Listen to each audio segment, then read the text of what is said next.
The afternoon sun glared down over Fort Bragg's training yard, where a group of young Delta Force soldiers lounged after drills, laughing, joking, full of that easy confidence that comes with youth and pride. Near the bleachers sat an old veteran, quiet and still, wearing a faded bomber jacket and a worn-out cap with a single patch that read 3rd Recon.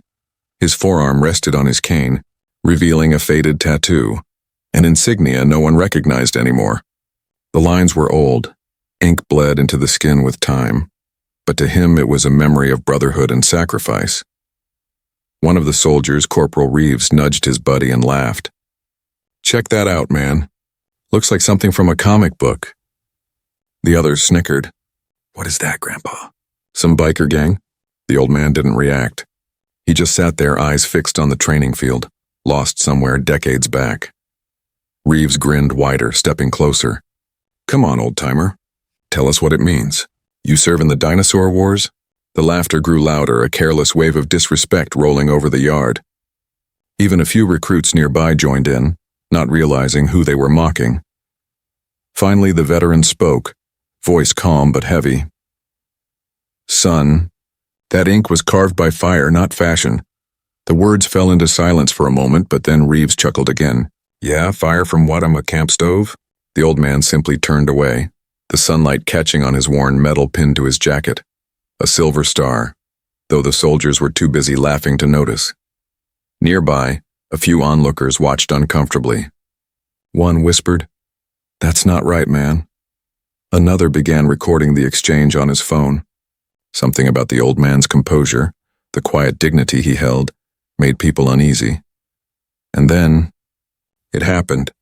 From the far end of the yard, the sound of an engine cut through the chatter. A black SUV rolled slowly up the gravel path. The soldiers turned their heads, the car door opened, and out stepped Steven Seagal. The laughter stopped instantly.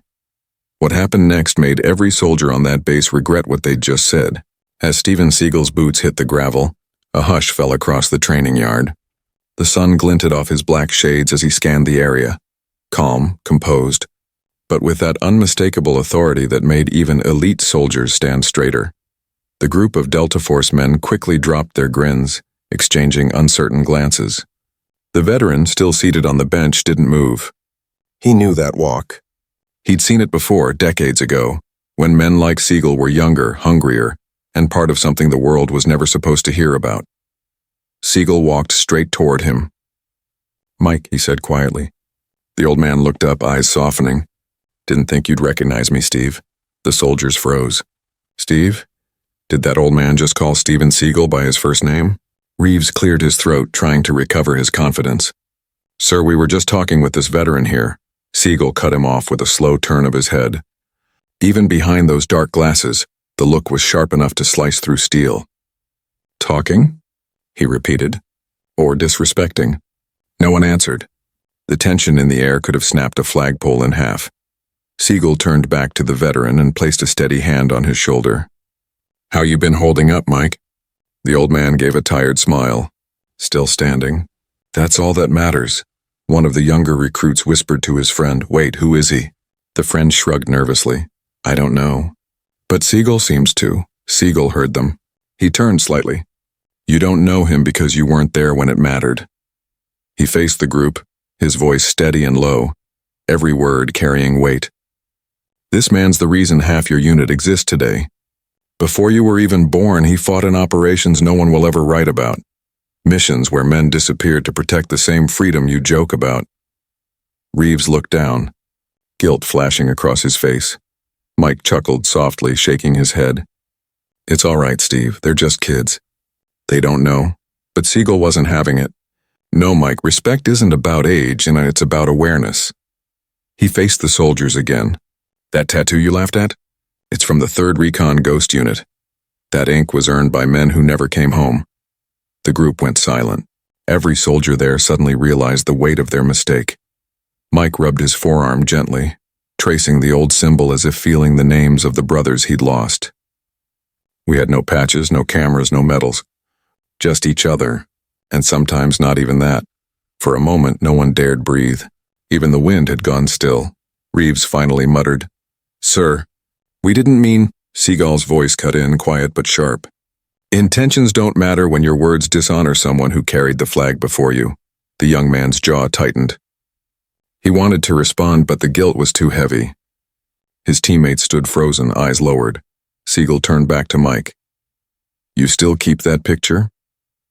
Mike smiled faintly and pulled a worn photograph from his jacket pocket. A creased image of young men in camouflage, standing side by side in the jungle, faces dirt-streaked but proud. Seagal was among them, younger but unmistakable. A murmur spread through the onlookers. That's him. That's really Seagal. And the old guy. He's a ghost unit vet. A few bystanders began to record, realizing they were witnessing something powerful. Others watched in silence, ashamed of how quickly respect had been forgotten. Then, breaking the tension, Mike said with a small laugh, "Guess I'm still causing trouble wherever I go." Seagal grinned. "You always did, brother." They shared a brief laugh, the kind that only two men who've been through hell together can understand. The soldiers watched, embarrassed, but also moved. Reeves took a slow step forward. "Sir, I'm sorry. I didn't know." Mike nodded. "You didn't have to know, son. You just had to remember, some people walk so you could run." The moment lingered. Even the younger soldiers began to see the deeper meaning behind the tattoo they mocked minutes earlier. Seagal looked around the group, his tone softening. "Every line, every scar, every mark tells a story. If you don't know what it stands for, ask, don't laugh. You might just learn something about your own uniform." The silence that followed wasn't awkward, and it was respectful. If you've ever seen someone disrespected for their past or for what they've been through, speak up for them, and tell us below. Which country and city are you watching this story from? We love seeing how far respect travels. The camera of a nearby recruit panned from Seagal to Mike, two men from different generations, united by ink, honor, and the kind of loyalty only soldiers understand. No one dared mock again, but deep down they all knew. This was only the beginning. For a few minutes, the entire base stood frozen, watching two generations of warriors reconnect in the middle of a dusty training yard. The young soldiers who had been laughing earlier now stood stiff as boards, trying to avoid Seagal's gaze. The silence was thick, broken only by the distant clank of equipment from another training field. Seagal folded his arms and turned toward them slowly. "You boys think this uniform gives you respect? It doesn't. You earn that. Every day." His tone was calm, but it carried the kind of authority that made even decorated men swallow hard. Corporal Reeves finally found his voice. "Sir, with all due respect, we didn't mean—" Seagal raised a hand, stopping him cold. "Don't say with all due respect when there was none to begin with." The sting in his words hit deeper than any shout could have. Reeves lowered his head. The other soldiers exchanged glances, a mix of embarrassment and guilt. Seagal continued pacing slowly before them. "You see that man sitting there?" He pointed to Mike, who still sat quietly, the tattoo half hidden under his sleeve. "That's Sergeant Major Mike Rourke, 3rd Recon Ghost Unit. When I was half your age, this man trained me in the field. He saved my life more than once. You wouldn't have mocked him if you knew what that ink meant." Reeves blinked, surprised. "Sir, Ghost Unit? That's just a myth." Seagal smirked. "That's what the history books want you to think." A murmur ran through the crowd. Everyone had heard whispers about the Ghost Unit, a classified special operations team from the 70s that vanished from public records. Missions so deep they weren't acknowledged even by the Pentagon. Seagal looked back at Mike, his expression softening. "He's one of the last men alive from that group. That tattoo isn't decoration. It's a gravestone for the brothers he left behind." The soldiers' faces fell. Suddenly, that faded ink didn't look silly anymore, it looked sacred. Mike slowly stood, leaning on his cane. His voice trembled but carried strength. "I don't blame you boys," he said. "The world moves fast. People forget. But the blood that built your freedom, it never fades." Reeves' throat tightened. "Sir, I'm sorry." Mike nodded gently. "Son, it's not me you owe that to. It's the ones who never came home." There was something in his tone, a raw ache that only soldiers could understand. A few recruits in the back instinctively straightened their posture, out of respect. Seagal glanced toward them all and said, "He's too humble to tell you this, but Mike carried 2 wounded men across enemy lines under fire. The reason you wear that Delta patch today, is because of men like him. For the first time, the base went completely silent. Even the air felt heavier. Reeves stepped forward again, this time without arrogance. "Sergeant Major, I didn't know." "We didn't know." Mike gave a tired smile. "Knowing isn't the same as remembering. You learn that when you've seen what I've seen." Seagal nodded approvingly. "He's right. And if you forget where you come from, that uniform's just cloth." The soldier's expressions shifted, shame turning to reflection. What started as mockery had turned into a lesson they'd never forget. Then, unexpectedly, Seagal's tone softened. "All right, men. We've all made mistakes, but what matters is what you do after you realize them." He looked at Mike. "How about we show them what that tattoo really stands for?" Mike chuckled, rubbing his arm. "You sure they're ready for that?" Seagal smirked. "Let's find out." With deliberate calm, Seagal began rolling up his sleeve. The soldiers leaned forward, unsure what was happening. And then they saw it. On his forearm, just below a thin scar, was the same tattoo. The exact same Ghost Unit emblem. Sharper, darker, but identical. Gasps rippled through the yard. One of the recruits whispered, "No way." Another said under his breath, "They both have it." Seagal spoke quietly but firmly. "This mark isn't about glory. It's about loss. Every man who wore this tattoo buried a piece of himself in the field. And every time we look at it, we remember why we fight. Not for medals, but for each other." Mike nodded, eyes glistening with memory. "We made a promise back then. No man gets forgotten, not while we're still breathing." For a long moment, no one moved. The young soldiers looked at the two men, their posture, their silence, their unspoken bond, and realized they were in the presence of something far greater than rank. If you were standing there and saw this moment, two legends revealing the truth behind their scars, would you record it, or stand in silence out of respect? Tell us below.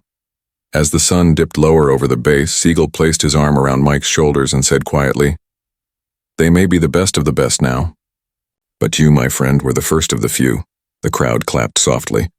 Not out of fanfare, but out of respect. And from that moment, every soldier on that base knew the story of that tattoo wasn't a myth. It was a legacy. The training yard was completely still. Even the wind seemed to pause as the men stared at Seagal's arm. The same Ghost Unit tattoo now glistening faintly under the sunlight. A symbol of silence. A brotherhood buried under secrecy. And yet here it was. Alive on the arms of two men who had lived through hell and come back to tell the tale. Sergeant Major Mike Rourke took a deep breath and walked forward. "You want to know what this tattoo means?" he asked the young soldiers. His voice was hoarse but strong. "This isn't ink. It's a memory carved into our skin." Reeves and the others nodded slowly, their arrogance now replaced with curiosity and respect. Mike's gaze drifted somewhere far away, past the base, past the present, back into the jungles of Laos in the 1970s. "We were called ghosts because we were never supposed to exist. Black Ops. No records, no medals, just missions, and the men who didn't make it home." He paused, then glanced at Seagal. "Stephen was barely 22 when we met. Kid could move like water, silent, deadly, never flinched under fire." Seagal smiled faintly. "And you were the reason I didn't end up in a body bag that first mission." The soldiers exchanged looks. They couldn't believe what they were hearing. The Steven Seagal, the action icon, standing here as a humble soldier talking about survival, not stardom. Mike continued. "That night, we were sent behind enemy lines to pull out 2 captured Americans. Things went south. We were outnumbered, surrounded. My squad, 12 men. Only 3 came back." His eyes glistened with memory. "When we got out, I had their names etched into this tattoo. Every man who fell became a line, a mark, and a promise." He raised his arm, showing the faded ink. The small symbols around the central emblem looked like decorations to most, but now the soldiers could see. Each one was a name, coded in initials. Reeves swallowed hard. Those are your fallen brothers?" Mike nodded. "Each one. And when Stephen joined the Ghosts later, he did the same. We carried our ghosts with us." Seagal turned toward the young soldiers. "You boys look at tattoos and see toughness. We looked at them and saw memory. That's the difference." A long silence followed. The Delta Force men who had mocked Mike earlier now stood shoulder to shoulder, eyes down. You could feel their shame, but also their awe. Finally, one of them, Private Jacobs, spoke up. Sir, how did you deal with it? Losing that many? Mike exhaled. You don't deal with it.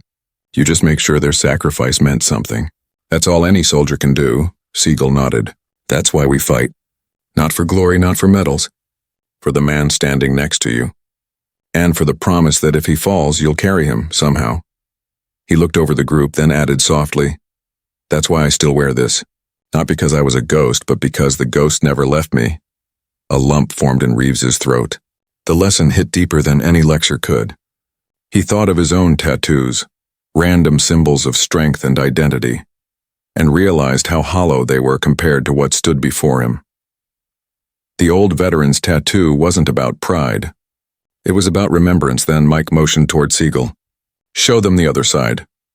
Seagal hesitated for a moment, then turned his arm slightly, revealing faint scars that ran just above the tattoo. Those, he said quietly, are from the mission that took my brother Pete. The crowd listened, spellbound. We were pinned down for hours. When extraction came, I couldn't get him out. I made a promise that day. I'd never let his name be forgotten. So I put it here under the mark. He tapped the ink lightly. That way, even when I throw a punch or raise my arm, he's still fighting beside me. A few soldiers nodded respectfully, their eyes misting over. Reeves whispered, That's incredible. Mike smiled sadly. No, son. That's war. You just learn to carry it differently. The old veteran turned to the group. Every generation forgets the one before it. But you can break that. Don't mock what you don't understand. Ask, learn, honor. One by one, the Delta soldiers straightened their posture and saluted. Not because they were ordered to, but because they wanted to. Seagal returned the salute, then broke into a half grin. You know, Mike, I think you just trained another generation without even lifting a finger. The yard erupted in respectful laughter, not at Mike, but with him. The tension was gone, replaced with unity. As the group began to disperse, Reeves stepped closer to Mike. Sergeant Major, he said softly, I'd be honored to shake your hand. Mike smiled and extended his weathered hand. Just remember, son, it's not the tattoo that makes you a soldier. It's the heart beneath it. Reeves nodded. Yes, sir. I'll remember that. As they shook hands, Seagal looked up at the sky, orange sunlight spilling across the base. For a moment, he could almost see the faces of the ghost unit. Smiling, proud, eternal. He whispered under his breath, Still with us, boys. Always. Word spread across the base faster than gunfire. By the next morning, everyone, from new recruits to senior officers, had heard what happened on the training field. They called it the tattoo incident. But those who were there knew it wasn't about a tattoo at all. It was about respect. When Seagal and Mike arrived at the mess hall later that day, the entire room went quiet. Forks stopped clinking, conversations froze mid-sentence. Then one by one, soldiers began to stand, and out of respect, Mike looked around, startled. What's this all about? Seagal smiled faintly. Looks like the ghosts are still teaching lessons, old friend. As they moved through the crowd, even the younger recruits saluted, not out of obligation but gratitude. They had learned something no field manual could ever teach. In the corner, Corporal Reeves approached, his expression humble. Sir, Sergeant Major, I wanted to apologize again. What I said yesterday was wrong. I spoke before I understood. Mike placed a hand on his shoulder. Apology accepted, son. Just make sure you never forget the reason we wear these uniforms, and you'll do fine. Reeves nodded, eyes firm. Yes, sir. Just then, a deep voice echoed from behind them. I heard there was quite an awakening on my base yesterday. Everyone turned. Standing at the entrance was General Harris, the commanding officer, a man known for his no-nonsense demeanor and decades of service. His medals gleamed under the fluorescent light. General, Seagal greeted, giving a respectful nod. Stephen, Harris said, smiling. You've got quite a reputation around here, but this might be the first time you silenced an entire base without throwing a single punch. A ripple of quiet laughter spread through the hall. The general's gaze softened as he turned toward Mike. Sergeant Major Rourke, I served under your command once back in '79. You probably don't remember me. Mike squinted, studying him. Then his eyes widened. Harris, little Harris? The kid who got lost in Cambodia? The hall erupted in laughter again. Even the general chuckled. That's the one. I still remember the way you chewed me out for losing my rifle. Mike grinned. I remember thinking you'd never make it past basic training. Guess I was wrong. The general nodded solemnly. You were my first real leader, sir. Everything I know about command I learned watching you. For a moment, the room was silent again. A rare, honest silence. Then General Harris stepped forward, glancing at both men. Gentlemen, I think everyone here could use a reminder of what that tattoo truly means. Seagal nodded, stepping forward. It's not a mark of rank or toughness. It's a memory of loss, and a reminder that we don't serve for glory. We serve so others can live freely. He turned to the soldiers in the room. You think being Delta Force makes you special? It does. But not because of the patch on your arm. It's because of the discipline, humility, and brotherhood you show off the battlefield. He paused, letting the words sink in. You mocked a man who bled for the ground you stand on. But instead of anger, he gave you forgiveness. That's what makes him a warrior. The room was still. Every man and woman in uniform listened intently. Seagal continued, his voice lower now. We live in a world where people mistake noise for strength. But real strength is silent. It doesn't shout, it doesn't need validation. It just is. He glanced toward Mike. This man taught me that when I was your age. I thought being a fighter meant knowing how to hit hard. But he showed me. It's about knowing when not to. Mike chuckled softly. That was the only lesson you ever struggled with. The room burst into laughter again, the tension dissolving completely. Then Seagal grew serious once more. I want every soldier here to remember something. When you put on this uniform, you're carrying the legacy of those who came before you. Don't dishonor that by forgetting their names or mocking their scars. General Harris stepped forward beside him. And that's why I'm making today official, he said. From this moment on, every new recruit will learn about the Ghost Unit, their sacrifice, their code, and their legacy. A wave of murmurs swept through the room. Mike blinked, stunned. General, that's not necessary. Oh, it's very necessary, Harris replied. You've reminded us what we've been missing. Heart. Applause broke out. Loud, echoing, genuine applause.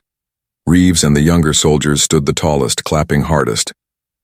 For them, this wasn't just respect anymore, but it was redemption. Seagal leaned toward Mike. Looks like you just made history again, old man. Mike smirked. Didn't plan on it. Just wanted some peace and coffee. The general laughed. You've earned more than coffee, Sergeant Major. You've earned the respect of every man and woman on this base. As the applause continued, Seagal raised his hand. Before we leave, and one last thing. The hall quieted instantly. He looked over the faces, young, old, proud, and humbled. If you forget everything else from today, remember this. Respect is not demanded. It's reflected. What you give is what comes back. That's what makes a soldier. The room erupted again, not with noise, but with something deeper. Unity. And in that moment, standing beside his old brother in arms, Steven Seagal realized the Ghost Unit might have disappeared from the records, but its spirit was alive right here in the hearts of the next generation.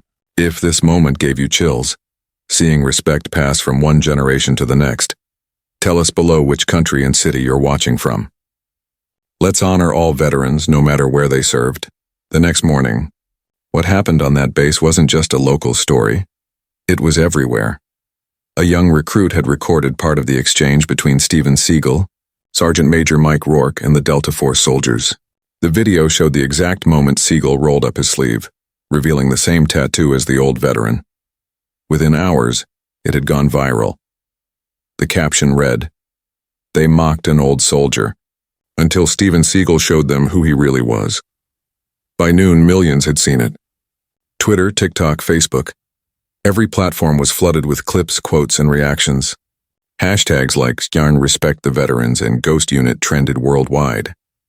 People were moved, not just because it was Seagal, but because of what the story represented: humility, loyalty, and the unspoken brotherhood between warriors. Back on the base, things were quiet. The soldiers had seen the video too. For once, no one bragged, no one joked. They simply watched in silence.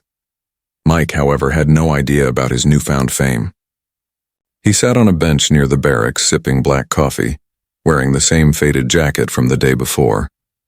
Seagal approached, holding a folded newspaper. "You've gone viral, old man," he said, grinning. Mike squinted. Viral? I'm not sick, am I? Seagal laughed. No, not that kind of viral. The whole world saw what happened. You're trending in 20 countries. Mike shook his head in disbelief.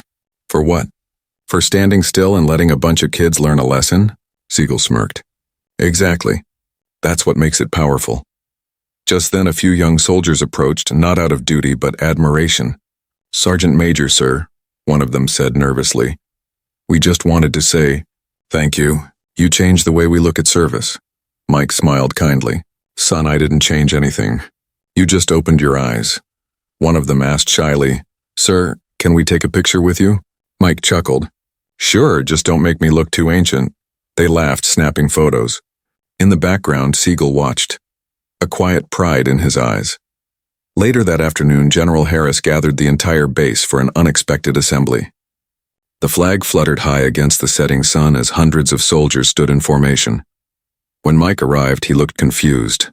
What's all this? Harris smiled. You'll see.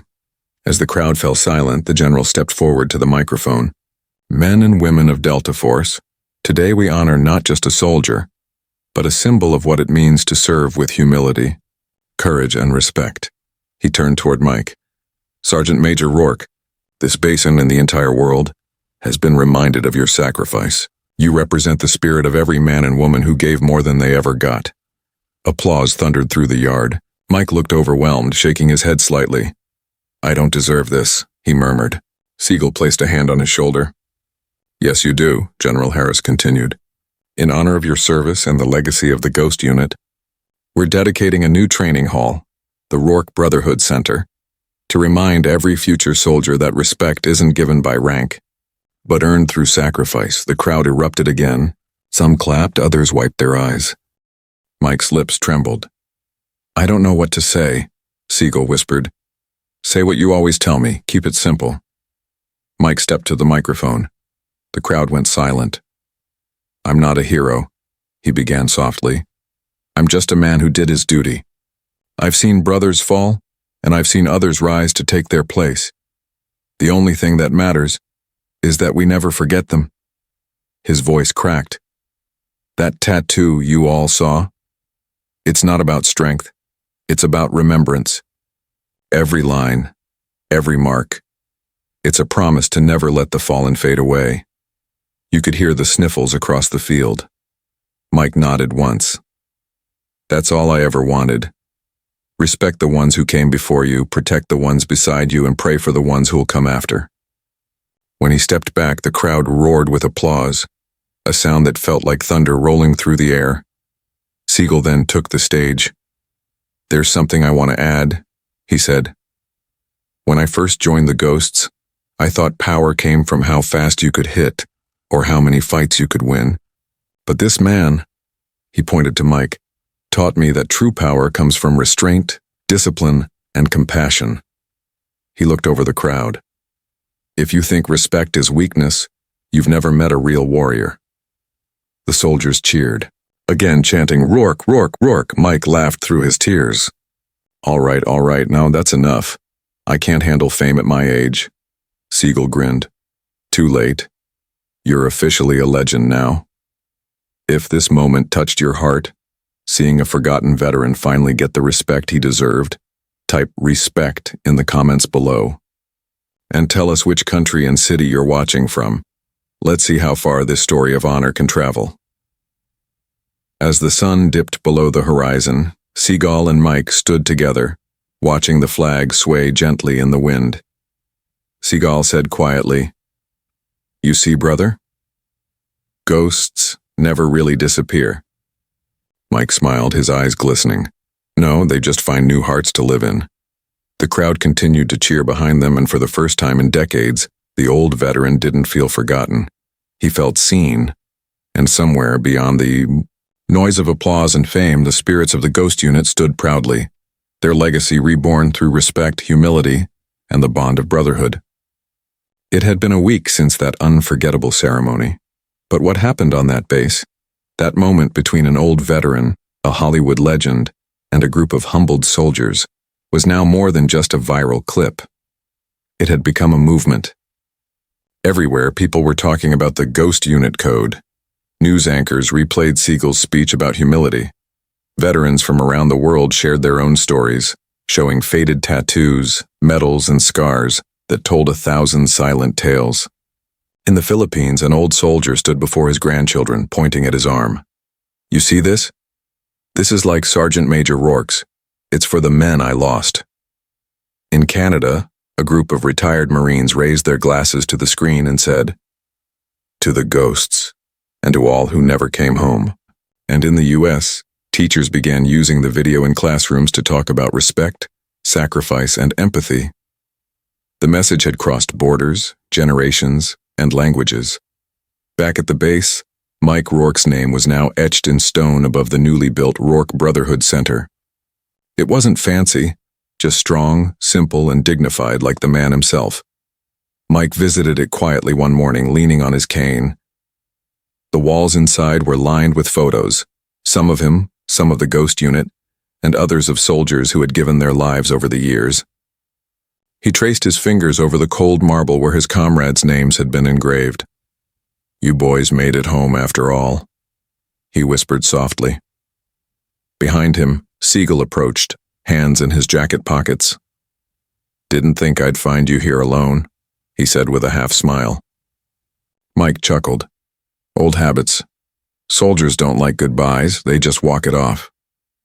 Seagal stood beside him in silence for a moment. "You realize what you started, right? The world's paying attention again. You reminded people that respect isn't a trend, it's a duty." Mike looked at him, eyes kind. "Wasn't me, kid, it was us, the ghosts, you carried it forward." Seagal nodded, emotion flickering behind his calm demeanor. "You think the others would be proud?" Mike smiled. "They already are. You can feel it, can't you?" Seagal looked around the hall, the flags, the photos, the soft light streaming through the windows, and nodded slowly. "Yeah, I can." Later that day, reporters arrived for interviews, but Mike wasn't interested in fame. He sat outside under a tree watching the recruits run drills. Reeves, the same soldier who once mocked him, jogged over, drenched in sweat. "Sergeant Major, they're calling for you inside. Some big-shot journalist wants to talk." Mike shook his head. "Let them talk to Seagal. He's better at that." Reeves smiled. "Sir, with respect, the world doesn't want to hear from celebrities right now. They want to hear from you." Mike sighed, then chuckled. "Guess I can't hide forever." As they walked toward the main hall, Reeves added quietly, "You know, I had that tattoo done." Mike raised a brow. "That so?" Reeves nodded. "But not because it looks cool. Because it means something now. I added initials too, for my grandfather. He fought in Vietnam. I never knew him, but now I feel like I understand him." Mike stopped, visibly moved. "You carry it with honor, son. That's what matters." Reeves saluted, eyes misting. "Thank you, sir." Inside, the hall was filled with cameras and microphones. A reporter asked, "Sergeant Major Rourke, what would you like to say to the millions inspired by your story?" Mike leaned on the podium, taking a deep breath. "I'd tell them this. Heroes aren't born. They're made by the choices they make when no one's watching." He looked at the camera directly. "If you see a veteran, shake their hand. If you see someone struggling, listen to them. You don't need a uniform to serve humanity. You just need a heart." Applause filled the hall. Then Seagal stepped forward, placing a firm hand on Mike's shoulder. "And if you ever forget what real honor looks like, just remember this man. He's proof that humility is the strongest weapon a soldier can carry." The crowd erupted. Some clapped, some cried. And for once, Mike didn't hold back his own tears. That night, as the base quieted down, Mike and Seagal sat outside under a vast blanket of stars. "You know," Mike said softly, "when I first got that tattoo, I thought it was just for the men we lost. But now I realize it's for everyone who carries the weight of memory and keeps walking." Seagal nodded. "You turned pain into purpose." Mike chuckled. "Maybe that's what being a soldier really means, learning to keep walking even when it hurts." Seagal glanced at him. You ever think about writing it all down? The missions, the stories, the ghosts? Mike smiled faintly. Maybe. But stories like ours don't belong in books, they belong in people. And I think the world's already writing it for us. They both sat quietly, listening to the wind rustling through the trees, like faint whispers from the past. Finally, Seagal said, "You did good, brother." Mike smiled at the horizon. "We both did. If this story touched your heart, if it reminded you that real respect, honor, and courage never fade, type honor in the comments. Tell us where you're watching from and share this story so the legacy of our heroes lives on. Because as long as we remember them, the ghosts will never be forgotten." As dawn broke over the training base, the flag lifted with the wind, strong, proud, and unyielding. Beneath it stood two men, one old, one still strong, both bound by ink, memory, and brotherhood. The world may move on, but legends like these never fade. They simply live on, in every soldier's salute, in every act of respect, and in every heart that still remembers what honor truly means.